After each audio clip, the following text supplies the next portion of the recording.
जय हिंद दोस्तों, आप देख रहे हैं आपका अपना चैनल स्टडी टेक और आज हम शुरू करने जा रहे हैं हिंदी व्याकरण का एक बेहद महत्वपूर्ण और एग्जाम में बार बार पूछे जाने वाला चैप्टर। ही देता है या फिर बड़े चाव से आलू गोभी की सब्जी खाता है तो वो असल में अरबी और पुर्तगाली भाषा का इस्तेमाल कर रहा है। हाँ, ये सुनने में बड़ा अजीब लगता है। बिल्कुल, मतलब ऐसा लगता है जैसे हम सिर से पैर तक शुद्ध देसी जीवन जी रहे हैं, लेकिन हमारी जबान पर पूरी दुनिया का इतिहास बैठा हुआ है। स्वागत है आज की इस विस्तृत चर्चा में, जहां हम इतिहास के उस चलते फिरते संग्रहालय में कदम रखेंगे जो कहीं और नहीं बल्कि हमारे मुंह के अंदर मौजूद है। और ये शुरुआत ही अपने आप में बहुत कुछ सोचने पर मजबूर कर देती है। अक्सर हम इतिहास को पुरानी इमारतों या किताबों में खोजते हैं, लेकिन शब्दों का जो सफर है ना, वो सभ्यताओं के टकराव, व्यापार और इंसानी फितरत का सबसे बड़ा गवाह है। एकदम सही कहा आपने। और इस सफर को समझने के लिए आज हमारे पास जो स्रोत है वो बड़े ही दिलचस्प है। हाँ, और ये कोई इतिहास की मोटी किताबें नहीं है। नहीं, बिल्कुल नहीं। ये दरअसल प्रतियोगी परीक्षाओं की तैयारी करने वाले छात्रों के लिए बनाए गए व्याकरण के नोट्स हैं। अच्छा, वही नोट्स जिन्हें रट्टा मारने के लिए जाना जाता है। हाँ, वही। आमतौर पर माना जाता है कि परीक्षाओं के लिए व्याकरण में जो देशज, विदेशज और संकर शब्द होते हैं उन्हें बस रटना पड़ता है, लेकिन इन नोट्स में शब्दों की उत्पत्ति को याद रखने के लिए जो शानदार लॉजिक और ट्रिक्स दिए गए हैं वो रटने की पूरी धारणा को ही बदल देते हैं। बिल्कुल, इन स्रोतों की सबसे बड़ी खूबी यही है कि वो भाषा को किसी गणित के फॉर्मूले की तरह नहीं देखते। मतलब उन्होंने शब्दों को उनके पनपने की असली परिस्थितियों से जोड़ दिया है। बिल्कुल। अगर कोई ये समझ ले कि कोई खास विदेशी सभ्यता भारत में किस मकसद से आई थी, तो वो बिना रटे उन शब्दों को पहचान सकता है। तो चलिए बाहर वालों के आने से पहले ना अपनी खुद की जमीन को टटोलते हैं। नोट्स का पहला हिस्सा देशज शब्दों के बारे में है। देशज यानी देश में जन्म लेने वाले शब्द। हाँ, लेकिन मुझे एक बात खटकती है। हाँ, अगर ये शब्द हमारे अपने हैं, एकदम देसी हैं, तो व्याकरण की किसी पुरानी संस्कृत किताब में इनका जिक्र क्यों नहीं मिलता? मैं थोड़ा हैरान थी ये देखकर। ये एक बहुत ही वाजिब सवाल है। इसका कारण ये है कि देशज शब्द किसी शाही दरबार या बड़े विद्वानों की सभा में बैठकर नहीं गढ़े गए थे। अच्छा। हाँ, ये खेत खलियानों में, चूल्हे चौके के पास, गांव देहात के आम लोगों द्वारा बनाए गए शब्द हैं, जो रोजमर्रा की जरूरतों से निकले। एकदम सही। जब किसी ग्रामीण व्यक्ति को किसी नई स्थिति या चीज को नाम देना था और उसके पास कोई किताबी शब्द नहीं था, तो उसने अपनी सुविधा से खुद एक शब्द गढ़ लिया। तो मतलब इंसान की फितरत है कि जब शब्द कम पड़ते हैं तो वो ध्वनियों का सहारा लेता है ना? नोट्स में इन शब्दों की पहचान का एक बड़ा ही मजेदार तरीका है, ध्वन्यात्मकता वाला तरीका। हाँ, इनमें एक देहाती, खुरदुरा और एकदम जमीनी फील होता है, जैसे धड़ाम, भौंपू, खटिया, लोटा। मतलब इन शब्दों को सुनकर ही समझ आता है कि ये किसी आवाज की नकल कर रहे हैं। बिल्कुल। आप खुद सोचिए, जब कोई भारी चीज जमीन पे गिरती है तो कैसी आवाज आती है? धड़ाम। बस वही आवाज उस घटना का नाम बन गई। कोई जोर से बजने वाली चीज भौंपू बन गई। और लोटा शब्द को ही देखिए ना, इसमें कोई व्याकरणिक नजाकत नहीं है। हाँ, लोटा सुनते ही एक गोल मटोल चीज के लुढ़कने का एहसास होता है। बिल्कुल। और ठक ठक की आवाज करने वाले को ठठेरा कह दिया गया। मतलब आम आदमी ने व्याकरण नहीं देखा, अपना जुगाड़ देखा। डिबिया, पगड़ी, झोला, तेंदुआ, खिड़की, चिड़िया, ये सब उसी जमीनी अनुभव की देन है। और यही इन शब्दों की सबसे बड़ी ताकत भी है। सदियां बीत जाने के बाद भी ये खुरदुरे शब्द आज भी हमारी भाषा की रीढ़ बने हुए हैं, क्योंकि ये सीधे जमीन से जुड़े हैं। लेकिन भारत की जमीन कभी भी सिर्फ अपने तक सीमित नहीं रही ना? बिल्कुल नहीं। यहाँ हमेशा बाहरी लोग आते रहे हैं। हाँ, व्यापार के लिए, सत्ता के लिए। और जब कोई बाहर से आता है तो वो खाली हाथ नहीं आता, वो अपनी संस्कृति और अपनी भाषा भी लेकर आता है। अब जो लोग हमें सुन रहे हैं उनके मन में शायद ये सवाल आए कि विदेशी शब्द हमारी भाषा में इतनी गहराई तक घुसे कैसे? इसका जवाब उस तरीके में है जिससे दो सभ्यताएं मिलती हैं। जब कोई नई सभ्यता आती है तो वो अक्सर नई तकनीकें या नई शासन व्यवस्था लाती है, जो स्थानीय लोगों के लिए बिल्कुल नहीं होती है। हाँ, और चूंकि स्थानीय लोगों के पास उस नई चीज के लिए कोई अपना शब्द नहीं होता, तो वो उस चीज के साथ साथ उसके विदेशी नाम को भी अपना लेते हैं। ये तो बहुत ही लॉजिकल बात है, और इसी लॉजिक का इस्तेमाल इन नोट्स में तुर्की और पुर्तगाली शब्दों को पहचानने के लिए किया गया है, जो कि बहुत ही कमाल की ट्रिक्स हैं। बिल्कुल। सबसे पहले तुर्की शब्दों की बात करते हैं। नोट्स में तुर्की शब्दों को पहचानने के लिए मारकाट की ट्रिक दी गई है। और ये पूरी तरह से ऐतिहासिक तथ्यों पर आधारित है।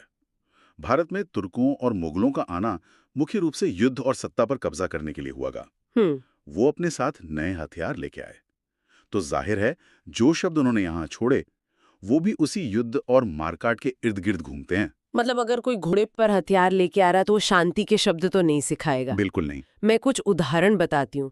तोप, बारूद, तमंचा, खंजर, कैंची, चाकू। हाँ, ये सारे शब्द काटने या मारने से जुड़े हैं, और सिर्फ हथियार ही नहीं, सत्ता का रौब दिखाने वाले शब्द भी यहीं से आए, जैसे बेगम, बहादुर, दरोगा, मुगल, कुली, यहाँ तक कि लाश और चेचक जैसे खौफ पैदा करने वाले शब्द भी तुर्की हैं। आप देखिए, भाषा के जरिए उस पूरे कालखंड का एक चित्र बन जाता है। जब बाजार में कोई दरोगा तमंचा लेके निकलता होगा तो आम जनता को डर के मारे वो शब्द सीखने ही पड़े होंगे। जरा रुकिए, यहाँ नोट्स में एक ऐसी जानकारी है जिसने मेरा तो दिमाग ही हिला दिया। ये परीक्षाओं में बहुत पूछा जाता है। कौन सी जानकारी? इसमें लिखा है कि उर्दू शब्द, जो खुद एक पूरी भाषा का नाम है, असल में एक तुर्की भाषा का शब्द है। ये कैसे हो सकता है? ये सच में इतिहास की सबसे खूबसूरत विडंबनाओं में से एक है। मूल तुर्की भाषा में उर्दू का अर्थ होता है छावनी या लश्कर। छावनी मतलब मिलिट्री कैंप? एकदम सही। वो जगह जहां सेना के तंबू गाड़े जाते हैं। जब अलग अलग इलाकों से आए सैनिक एक ही छावनी में रहने लगे तो आपस में बात करने के लिए एक मिलीजुली भाषा का जन्म हुआ। अच्छा, उसे ज़बान उर्दू मोहल्ला कहा गया, यानी शाही छावनी की भाषा। तो मतलब छावनी के अंदर जो खिचड़ी पक रही थी उसी को उर्दू कहा जाने लगा। हाँ, समय के साथ वो लंबा नाम छोटा होकर सिर्फ उर्दू बच गया। छावनी का नाम ही भाषा की पहचान बन गया। बाप रे, ये तो सच में गजब का फैक्ट है। खैर, युद्ध के मैदान से अब थोड़ा शांति की ओर चलते हैं। विदेशी शब्दों की अगली बड़ी श्रेणी है पुर्तगाली शब्द। हाँ, पुर्तगाली। और इसके लिए जो ट्रिक है वो है घर गृहस्थी की ट्रिक। क्योंकि पुर्तगालियों का भारत आने का मकसद तुर्कों से बिल्कुल अलग था। जब वास्को डी गामा भारत पहुंचे तो वो व्यापारी थे, हमलावर नहीं। उनका संपर्क सीधे आम जनता के रोजमर्रा के जीवन से हुआ। वो अपने साथ ऐसी कई नई चीजें लेकर आए जो भारत में पहले थी ही नहीं। और ये चीजें सीधे पुर्तगाली शब्दों में झलकती हैं। मैं चाहूंगी कि जो भी हमें सुन रहे हैं वो जरा अपने घर के सामानों को याद करें। अलमारी, चाबी, साबुन, बाल्टी, तौलिया, कमरा, गमला, ये सब पुर्तगाली हैं। और सिर्फ कमरे का सामान ही क्यों, खान पान को देख लीजिए। आज हम आलू के बिना भारतीय रसोई की कल्पना भी नहीं कर सकते। लेकिन आलू भारत की मूल फसल है ही नहीं। यही तो सबसे बड़ा झटका है। संतरा, पपीता, आलू, गोभी, काजू, यहाँ तक कि तंबाकू भी, ये सब पुर्तगालियों की देन है। पादरी, गोदाम, इस्पात, कनस्ता जैसे शब्द भी। मैं तो बस एक मजेदार स्थिति सोच रही हूँ। सोचिए, एक इंसान सुबह अपने कमरे में उठता है, बाल्टी और साबुन से नहाता है, तौलिए से पूंछता है, अलमारी खोलकर कपड़े पहनता है, नाश्ते में आलू गोभी की सब्जी खाता है और बाद में पपीता खाता है। और उसे लगता है कि वो एकदम शुद्ध देसी जीवन जी रहा है। बिल्कुल, जबकि वो सिर से पैर तक पुर्तगाली शब्दों से घिरा हुआ है। लेकिन एक बात बताइए, एक आम भारतीय किसान ने इन पुर्तगाली शब्दों को इतनी आसानी से कैसे अपना लिया? इसका जवाब जरूरत में है। जब एक किसान ने पहली बार पपीता देखा तो उसके पास उस फल का कोई नाम नहीं था। पुर्तगालियों ने उसे पपाया कहा और भारतीय जबान ने उसे मोड़कर पपीता कर दिया। बिल्कुल, जब वस्तु नहीं होती है तो उसके साथ आया नाम भी हमेशा के लिए दर्ज हो जाता है। ये बहुत ही बढ़िया उदाहरण है। अब हमने व्यापार के शब्द देख लिए, लेकिन जब दो सभ्यताएं मिलती हैं तो प्रशासन और न्याय व्यवस्था भी बदलती है। एकदम सही दिशा में जा रही हैं आप। भारत में लंबे समय तक दिल्ली सल्तनत और मुगलों का शासन रहा और इस शासन व्यवस्था की मुख्य भाषा अरबी और फारसी थी। हाँ, और नोट्स में अरबी शब्दों को पहचानने के लिए बहुत ही स्पष्ट अदालत और प्रशासन की ट्रिक दी गई है। मतलब भारत की पुरानी न्याय व्यवस्था अरबी पर आधारित थी। इसीलिए कोर्ट रूम में गूंजने वाले लगभग सारे भारी भरकम शब्द अरबी होते हैं। जरा इन शब्दों को सुनिए।